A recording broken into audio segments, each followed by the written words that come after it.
قال الله تبارك وتعالى: فأعوذ بالله من الشيطان الرجيم إن الذين يؤذون الله ورسوله لعنهم الله في الدنيا والآخرة وأعد لهم عذابا مهينا۔ معزز دینی و اسلامی بھائیوں اور پردہ نشین اسلامی ماؤں اور بہنوں، آج کے خطبہ جمعہ میں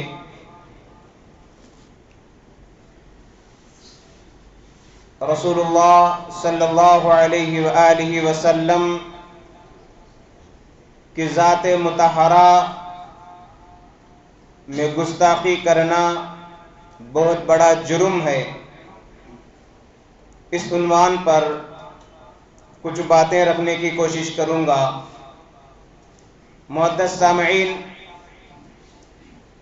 ہم تمام جانتے ہیں موجودہ جو حالات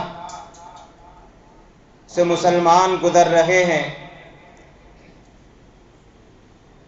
مسلمانوں کو ذلیل و رسوا کرنے کے لیے، مسلمانوں کے جذبات کو مجروح کرنے کے لیے، مسلمانوں کو اشتعال دلانے کے لیے، مسلمانوں کو اکسانے کے لیے کبھی مساجد کو نشانہ بنایا جا رہا ہے، کبھی اسلام کی پاکیزہ تعلیمات کو داغدار کیا جا رہا ہے، عیوب اور نقص نکالے جا رہے ہیں، تو کبھی اللہ کے نبی صلی اللہ علیہ وسلم کی شان میں گستاخی کی جا رہی ہے،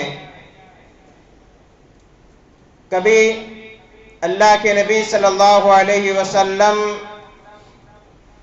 کے توہین آمیز کارٹون بنائے جا رہے ہیں، کبھی electronic media, print media, social media کے ذریعے اللہ کے نبی صلی اللہ علیہ وسلم کا مذاق اڑایا جا رہا ہے۔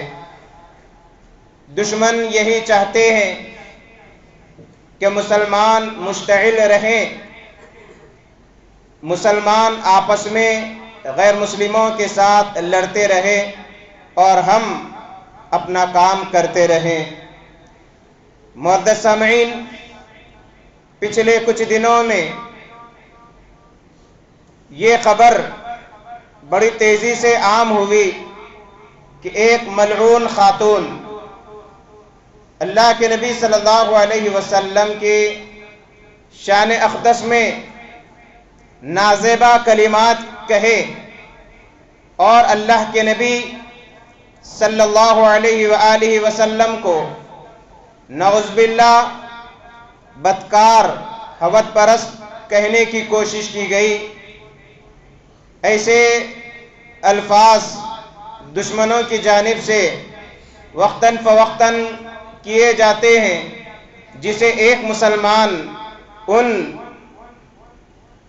حروف کو، کلمات کو اپنی زبان پر لانا بھی گوارا نہیں کرتا۔ معزز سامعین، جہاں کہیں ایسے گستاخانہ کلمات رسول اللہ صلی اللہ علیہ وسلم کی شان میں کیے جاتے ہیں، ایک مسلمان کی ایمانی غیرت گوارا نہیں کرتی، مسلمان مشتعل ہو جاتے ہیں، پریشان ہو جاتے ہیں، بدلہ لینے کے لیے مختلف طریقے مسلمان اپناتے ہیں۔ ایسے حالات میں ہمیں کیا کرنا چاہیے؟ ایسے حالات میں شریعت ہمیں کیا اجازت دیتی ہے؟ ہمیں غور کرنے کی ضرورت ہے۔ اس ملعون خاتون نے نعوذ باللہ من ذالک اللہ کے نبی صلی اللہ علیہ وسلم کا ام المومنین حضرت عائشہ رضی اللہ تعالی عنہا سے جو 6 سال کی عمر میں نکاح اور 9 سال کی عمر میں وداعی کی بات کہی، بالکل تحقیرانہ انداز میں، بالکل عجیب و غریب انداز میں، مذاق اڑانے کے انداز میں ایک ڈیبٹ کے موقع پر کہی۔ مسلمان مختلف علاقوں میں پرامن احتجاج کر رہے ہیں، جگہ جگہ اپنے غصے کا اظہار کر رہے ہیں۔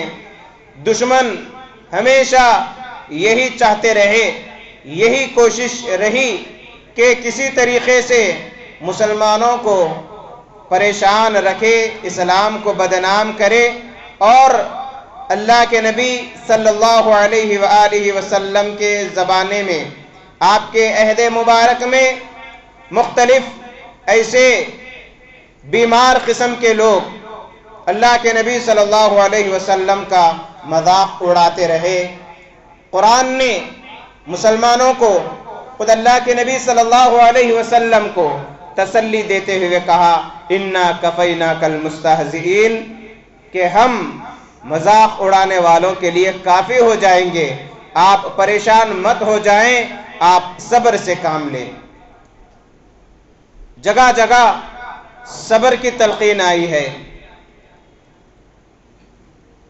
وَاصْبِرْ عَلَى مَا يَقُولُونَ، یہ جو باتیں کہہ رہے ہیں، نازیبہ حرکات کر رہے ہیں، جو مذاق اڑا رہے ہیں، جو الزامات لگا رہے ہیں، جو گالی گلوچ کر رہے ہیں، وَاصْبِرْ، آپ صبر کیجئے ان کے، مشرکوں کے یا منافقوں کے یا نام نہاد جو نام کے مسلمان، ایمان دل میں کچھ نہیں، ایسے جو نام نہاد لوگ رہتے ہیں، ان کی باتوں پر صبر کیجئے۔ وَاهْجُرْهُمْ، انہیں چھوڑ دیجئے، نظر انداز کر دیجئے، علیحدگی اختیار کیجئے۔ اور جو لوگ ایسا حربہ اختیار کرتے ہیں، جو مذاق اڑاتے ہیں، اللہ کے نبی صلی اللہ علیہ وسلم کی شان میں گستاخی کرتے ہیں، نازیبہ کلمات، نازیبہ حروف نکالتے ہیں، ایسے لوگوں کے لیے وعید ہے۔ ان الذین یؤذون اللہ ورسولہ، جو لوگ اللہ اور اس کے رسول صلی اللہ علیہ وسلم کا مذاق اڑاتے ہیں، توہین کرتے ہیں، استہزاء کرتے ہیں، بے عزتی کرتے ہیں، لعنہم اللہ فی الدنیا والآخرہ، اللہ تعالیٰ کی لعنتیں ہیں ایسے لوگوں پر دنیا اور آخرت میں۔ چاہے مذاق اڑانے والا کوئی بھی ہو، اپنے آپ کو مسلمان کہنے والا ہی کیوں نہ ہو، ایسے لوگ ملعون ہے قرآن کی اس آیت کے تناظر میں۔ وَأَعَدَّ لَهُمْ عَذَابًا مُهِينًا، اور اللہ نے فرمایا ایسے لوگوں کے لیے دردناک عذاب تیار کیے ہم۔ سخت عذابات سے وہ دوچار ہوں گے، کبھی عبرت کے لیے دنیا میں عبرتناک موت ہوتی ہے ایسے لوگوں کے لیے، اور آخرت میں تو سخت عذاب سے وہ دوچار ہوں گے۔ قرآن مجید میں ایک اور مقام پر کہا گیا، والذین یؤذون اللہ والذین یؤذون اللہ ورسولہ لہم عذاب علیم، جو رسول اللہ صلی اللہ علیہ وسلم کا مذاق اڑاتے ہیں، ایسے لوگوں کے لیے دردناک عذاب ہے۔ والذین یؤذون رسول اللہ لہم عذاب علیم، جو رسول اللہ صلی اللہ علیہ وسلم کا مذاق اڑاتے ہیں، استہزاء کرتے ہیں، بے عزتی کرتے ہیں، طعن و تشنیع کرتے ہیں، ٹھٹا کرتے ہیں، ایسے لوگوں کے لیے دردناک عذاب کی وعید آئی ہے۔ تو میرے بھائیوں، یہ مذاق اڑانا، بے عزتی کرنا کوئی نئی بات نہیں، بلکہ پچھلے انبیاء کے ساتھ ان کی امتوں نے یہ معاملہ کیا۔ وَكَذَلِكَ جَعَلْنَا لِكُلِّ نَبِيٍّ عَدُوًّا شَيَاطِينَ الْإِنسِ وَالْجِنِّ يُوحِي بَعْضُهُمْ إِلَى بَعْضٍ زُخْرُفَ الْقَوْلِ غُرُورًا۔ قرآن نے کہا کہ آپ سے پہلے جتنے بھی انبیاء آئے، انسانوں اور جنوں میں سے کچھ شیاطین، دشمن، جو باتوں سے تکلیف دیتے، توہین کرتے، استہزاء کرتے تھے، اور آپس میں ایک دوسرے کو تلقین کرتے، اس بات کی مذاق اڑاتے، مذاق کا موضوع بناتے، ہنستے، بے عزتی کرتے۔ یہ کوئی نئی بات نہیں ہے۔ معزز سامعین، اللہ کے نبی صلی اللہ علیہ وسلم کی ذات مطہرہ، مسلمان تو مسلمان، سیکولر جو غیر مسلم ہے، چاہے عیسائی ہو، یہودی ہو، دشمنوں نے گواہی دی اللہ کے نبی صلی اللہ علیہ وسلم کے دینداری کی، ایمانداری کی۔ جو کل تک اللہ کے نبی صلی اللہ علیہ وسلم کو قتل کرنے کے لیے نکلے، اللہ کے نبی صلی اللہ علیہ وسلم کے اخلاق کو دیکھ کر اسلام قبول کر لیے۔ ثمامہ بن اثال کا واقعہ بڑا مشہور ہے۔ اللہ کے نبی صلی اللہ علیہ وسلم کے قتل کے لیے نکلے، مسلمان قید کیے، مسجد نبوی سے باندھ دیے گئے۔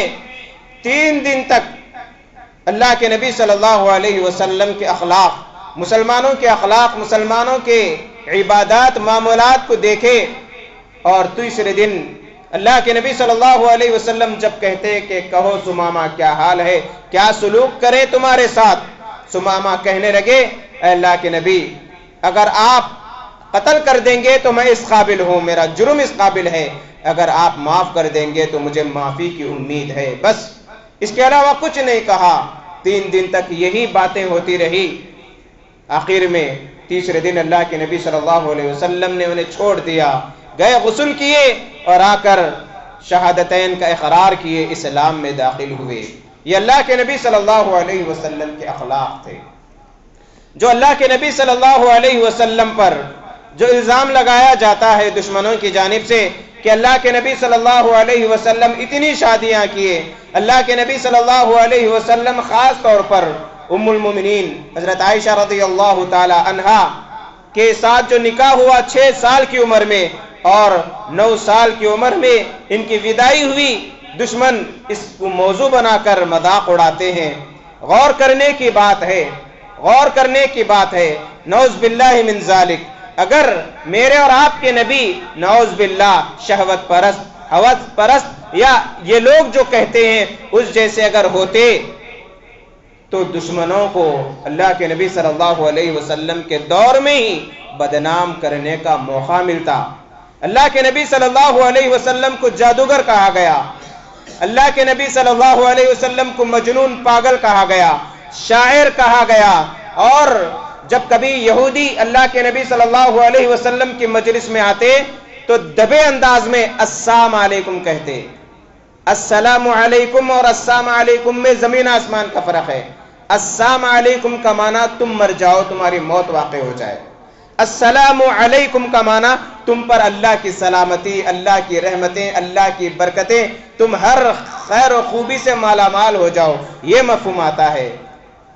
السلام علیکم یہ کہہ کر آتے اللہ کے نبی صلی اللہ علیہ وسلم کی مجلس میں، اللہ کے نبی صلی اللہ علیہ وسلم وعلیک کہتے، یعنی تمہارے الفاظ تمہارے ہی اوپر، تمہاری بدعا تمہارے لیے۔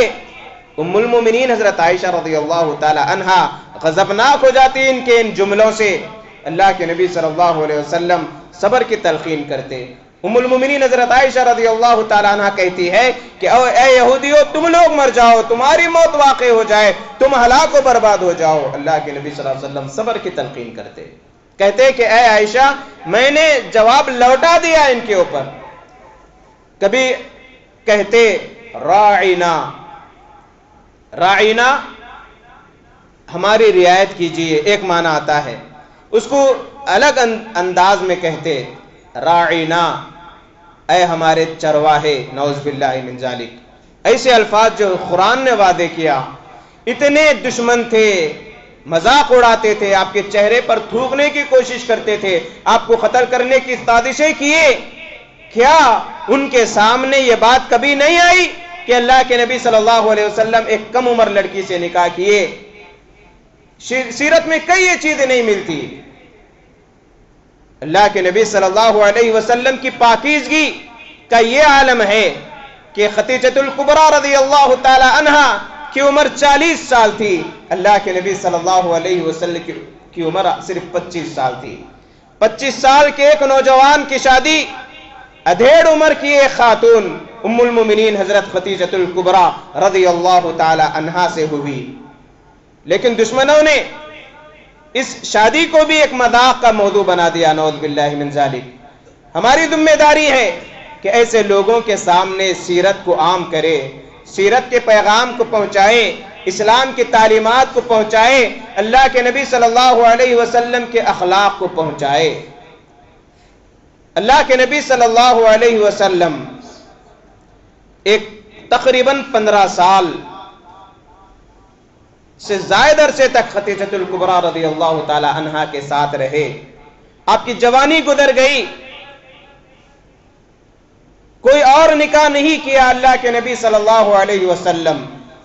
خدیجۃ الکبریٰ رضی اللہ تعالی عنہا کے ساتھ ازدواجی زندگی گزار رہے ہیں. اگر اللہ کے نبی صلی اللہ علیہ وسلم دشمنوں کے قول کے مطابق اگر ایسے ہوتے تو پھر جوانی میں کئی شادیاں اللہ کے نبی صلی اللہ علیہ وسلم کی ہو جانی چاہیے تھی. جو نکاح اللہ کے نبی صلی اللہ علیہ وسلم کے ہوئے وہ ام المومنین خدیجۃ الکبریٰ رضی اللہ تعالی عنہا کے وفات کے بعد، جبکہ اللہ کے نبی صلی اللہ علیہ وسلم کی عمر 54 یا 53 کی تھی. جوانی کا ایک وقت گزر گیا تھا. ایک حکمت کے تحت اللہ کے نبی صلی اللہ علیہ وسلم نے زائد شادیاں کی، اور ام المومنین حضرت عائشہ رضی اللہ تعالی عنہا کا جو نکاح کیا گیا وہ بھی ایک حکمت کے تحت. اس کے علاوہ یہ کوئی نئی بات نہیں، بلکہ عیسائیوں کے اندر، خود ہندوؤں کے اندر بھی یہ چیزیں موجود ہے کہ جب بچی بالغ ہو جائے، بالغ ہوتے ہی ان کی عزتوں کی حفاظت کرو، ان کا نکاح کرا دو. یہ مذہبی کتابوں میں موجود ہے. اور بلوغت کی جو عمریں ہیں تحقیق کے مطابق 9 سال سے 15 سال تک کی ہوتی ہے. ہر علاقے کی جو لڑکیاں ہوتی ہیں وہاں کے مزاج کے حساب سے، غذا کے حساب سے بلوغت میں کمی زیادتی، اور عرب کا جو ماحول تھا، عرب کی جو لڑکیاں کم عمر میں بالغ ہو جایا کرتی تھی، اور یہ دستور تھا اس دور کا کہ کم عمر نہیں بالغ کہیں گے، بلوغت میں ہی ودائی ہوتی تھی، گرچہ نکاح کم عمری میں ہو. یہ کوئی نئی بات نہیں، مذہبی کتابوں میں یہ باتیں موجود ہے.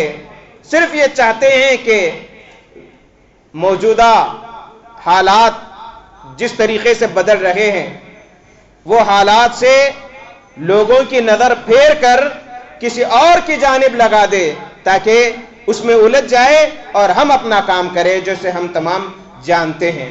معزز سامعین، جو لوگ اس انداز کی حرکتیں کرتے ہیں چاہے وہ کوئی بھی ہو، ایسے لوگوں کو باز آ جانا چاہیے، توبہ کرنا چاہیے، کیونکہ ایسے لوگوں کے لیے سخت وعیدیں آئی ہیں. ہماری ذمہ داری ہے کہ ہم ایسے لوگوں کے سامنے، خاص طور پر غیر مسلمین کے سامنے، اللہ کے نبی صلی اللہ علیہ وسلم کی سیرت پر مشتمل لٹریچر، کتابیں پیش کرے، ویڈیوز پیش کرے، تاکہ وہ سیرت کو سنے، اللہ کے نبی صلی اللہ علیہ وسلم کے اخلاق سے متاثر ہو، تاکہ وہ اسلام کی طرف آئے. اگر ہم اس کے جواب میں ان کے معبودوں کی توہین کریں گے تو پھر معاملے اور بگڑیں گے. جیسے کچھ دن پہلے شیو لنگ کا مسئلہ چل رہا تھا. بہرحال پوری باتوں کا خلاصہ یہ ہے کہ مسلمان امن پسند قوم ہے، مسلمان امن و سلامتی کو عام کرنے والی قوم ہے. ہماری ذمہ داری ہے کہ ہم ایسے دشمنان اسلام کا مدلل طریقے سے جواب دے، انہیں اسلام کی طرف بلائے، اسلام کے پیغام کو عام کرے. اللہ سے دعا ہے الہ العالمین ہم تمام کو دین کا داعی بنائے، الہ العالمین دعوت و تبلیغ کرنے والا بنا، الہی اللہ کے نبی صلی اللہ علیہ وسلم کے اخلاق کو اپنی زندگی میں نافذ کرنے والا بنا.